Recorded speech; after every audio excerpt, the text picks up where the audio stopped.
Bonsoir, bienvenue à tous pour suivre avec nous ce journal dont voici les principaux faits de l'actualité de ce 22 heures.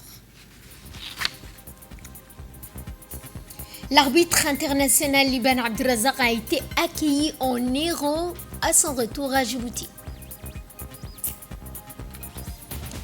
Dans l'actualité internationale, l'Arabie Saoudite active la coalition navale défensive multinationale pour renforcer la sécurité maritime. C'est ce que nous verrons dans l'actualité internationale.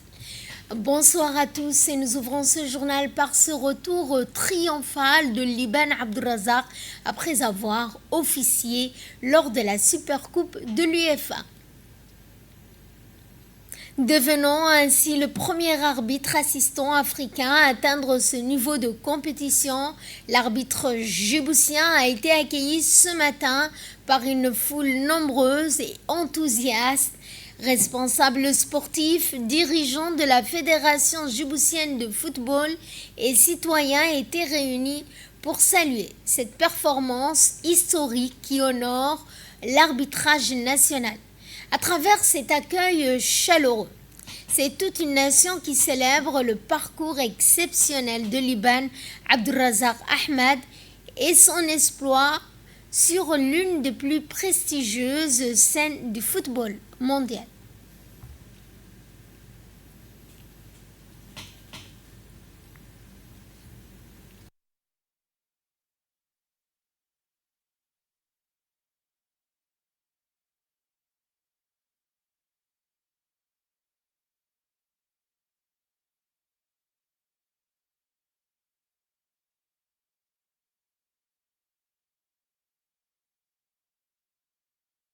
Fierté aujourd'hui pour le peuple djiboutien, pour notre République Djibouti. Nous accueillons avec ferveur, avec détermination notre jeune prodige Liban Abdelrazak, assistant international, comme vous le savez, qui a arbitré la finale de la Supercoupe entre le Paris Saint-Germain et l'Aston Villa en Autriche. C'est une première pour l'histoire du football africain. C'est une première pour l'histoire du football de l'Afrique de l'Est. Un trio de l'Afrique de l'Est a arbitré une finale.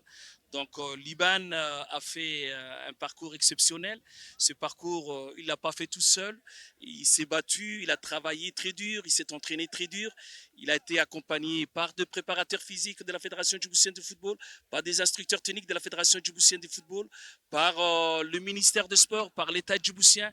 Liban a eu un accompagnement jusqu'au bout.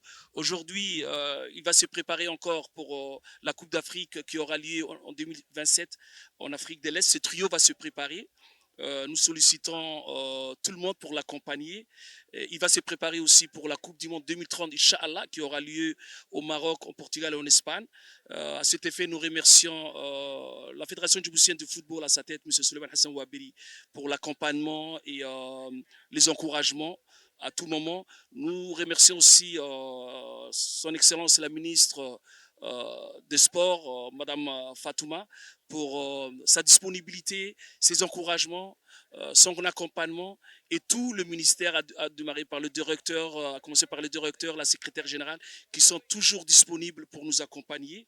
Et bien sûr, le gouvernement djiboutien qui a permis une fluidité de l'accompagnement, de la préparation. Donc nous remercions aussi le président, son Excellence M. Ismaël Omar Guilé, Marou Khadra Mahmoud Haïd, la première dame, et nous remercions tout le peuple djiboutien. Continuons à hisser haut le drapeau djiboutien. Et autre réaction que nous vous proposons de suivre, c'est celle du secrétaire général de la Fédération djiboutienne de football, M. Mahdi Moumine. C'est une première aujourd'hui pour notre pays, pour l'Afrique, pour l'Arcom de l'Afrique, pour le CECAFA et pour la CAF, d'officier un match aussi important de l'UEFA. C'est une chance pour Liban et ses coéquipiers. Et c'est une chance aussi pour notre pays. Cela prouve que comment notre football, nos officiers sont vraiment à la hauteur de tout. Depuis avant-hier soir, nous suivons les réseaux sociaux et les informations internationales et tout le monde est vraiment convaincu de l'expertise africaine qui n'est pas seulement qui est aujourd'hui à la hauteur de toutes les attentes. Bravo à Artan, bravo à son équipe Liban et ses coéquipiers, et bravo à Djibouti.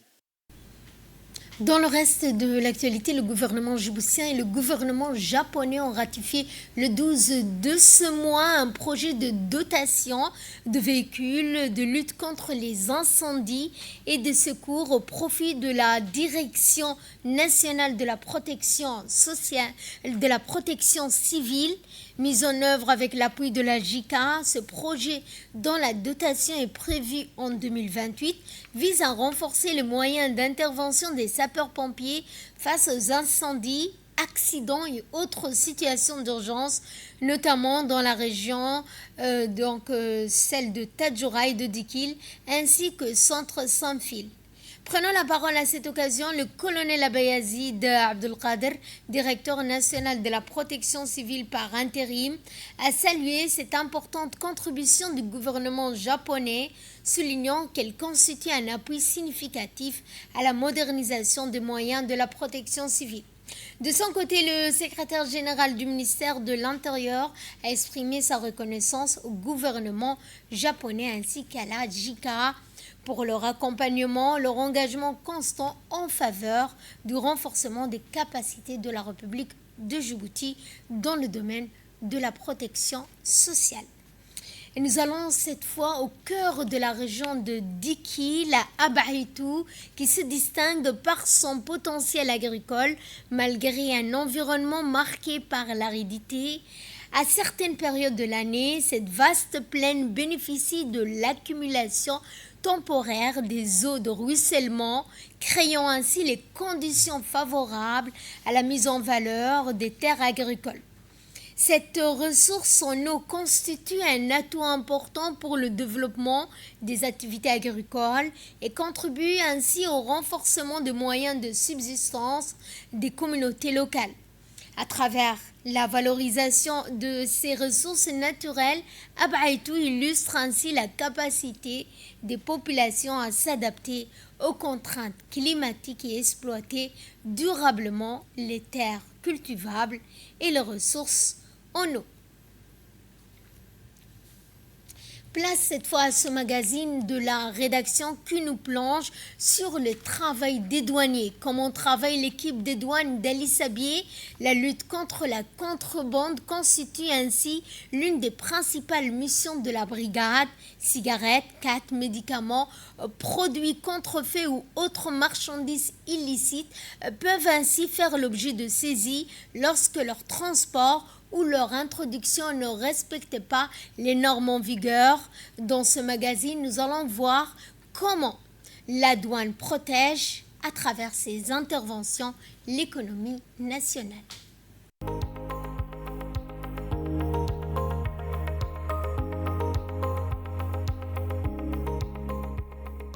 Face à l'augmentation des activités illégales à travers les frontières, des membres de la brigade de la douane d'Ali Sabié intensifient leurs efforts pour combattre la contrebande.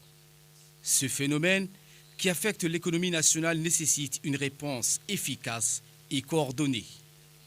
Dans ce reportage, nous allons vous faire part des nouvelles stratégies mises en place pour lutter contre ces fléaux.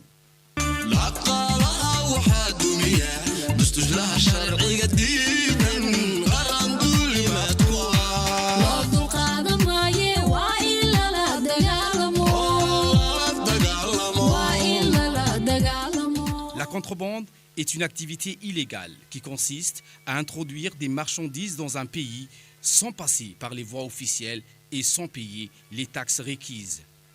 Le gouvernement djiboutien lutte sans relâche contre toute forme de trafic illicite par le biais de la Direction générale de la douane et des droits indirects.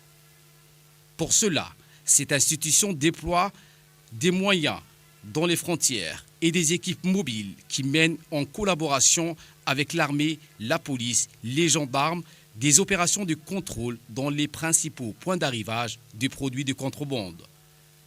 Ces agents de la douane saisissent ainsi chaque semaine une gamme variée de marchandises composées de cigarettes, des produits pharmaceutiques, jerrycans de kérosène, alcool, 4 produits cosmétiques, entre autres, et tous en provenance des pays voisins.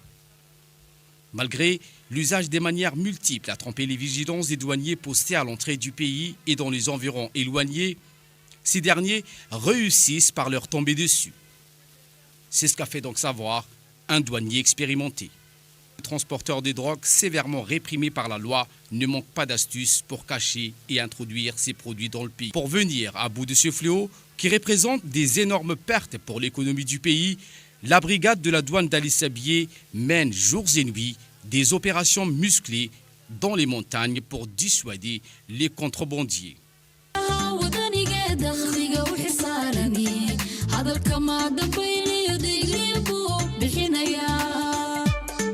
la dagaalamayna waxyaalaha kontrabaga har iyo habeen u soo jeednaa xayshada noqoto jaad bila sharci ha noqoto kanina dhacay ha noqoto.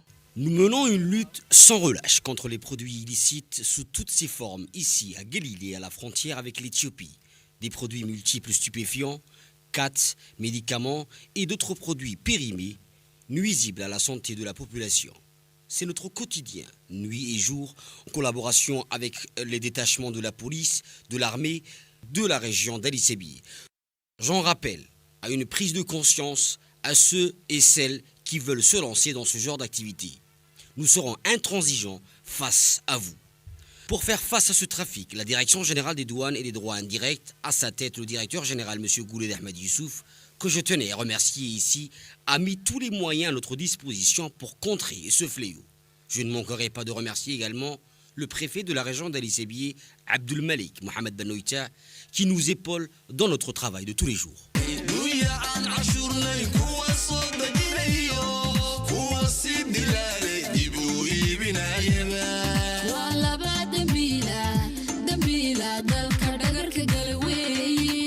Ces hommes et ces femmes se sont engagés dans une lutte sans merci contre la contrebande et les trafics illicites dans le but de prévenir les menaces que fait peser l'économie souterraine.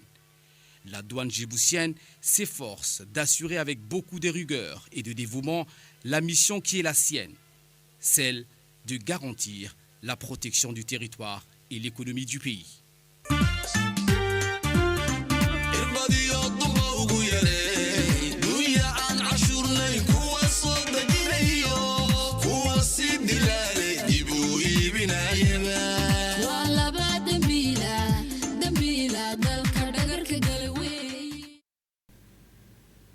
En Somalie, cette fois, la capitale Mogadiscio a accueilli une cérémonie de remise de diplôme aux 3 premières promotions de l'Institut supérieur des études de sécurité et de stratégie relevant de l'Agence nationale de sécurité et du renseignement. Créé en 2019, l'Institut a déjà formé plus de 500 cadres spécialisés dans les domaines de la sécurité et de la stratégie, contribuant au renforcement des compétences nationales. Le directeur de l'agence a souligné l'importance de former des cadres capables d'analyser des enjeux sécuritaires, de contribuer à la prise de décision. De son côté, le président Hassan Sheikh Mahmoud a insisté sur la nécessité de développer une expertise nationale capable d'anticiper de nouvelles menaces et d'y apporter des réponses adaptées. L'Ouganda et la Tanzanie souhaitent renforcer leur coopération énergétique avec la création d'un hub régional à Tanga. Au-delà du projet d'oléoduc de pétrole brut d'Afrique de l'Est, le projet prévoit de développer des capacités de stockage, raffinage, distribution de produits pétroliers, tout en favorisant la coopération dans le gaz naturel et l'interconnexion des réseaux électriques. Cette initiative vise ainsi à favoriser l'intégration des infrastructures et des marchés énergétiques en Afrique de l'Est. C'était dans les titres, l'Arabie Saoudite a officiellement activé une coalition navale défensive multinationale regroupant 39 pays destinée à renforcer la sécurité maritime et la liberté de navigation. Réunie à Jeddah, la coalition a finalisé ses principales structures institutionnelles avec un commandement saoudien et un adjoint pakistanais. Son objectif est de protéger les routes commerciales et énergétiques, notamment en mer Rouge, dans le golfe d'Aden et au détroit de Bab el-Mandab. Elle prévoit également le partage de renseignements, la planification opérationnelle des exercices navals conjoints et à terme des opérations maritimes communes face aux menaces croissantes pesant sur la navigation internationale. À Gaza, cette fois, plus de 5000 personnes atteintes de cancer attendent une évacuation médicale vers l'étranger en raison du manque de traitement, de médicaments, de services spécialisés. Malgré le cessez-le-feu, les évacuations restent limitées, laissant de nombreux malades sans soins adaptés. Et c'est ainsi que se referme ce journal. Merci à vous de nous avoir suivis. Excellente soirée à toutes et à tous.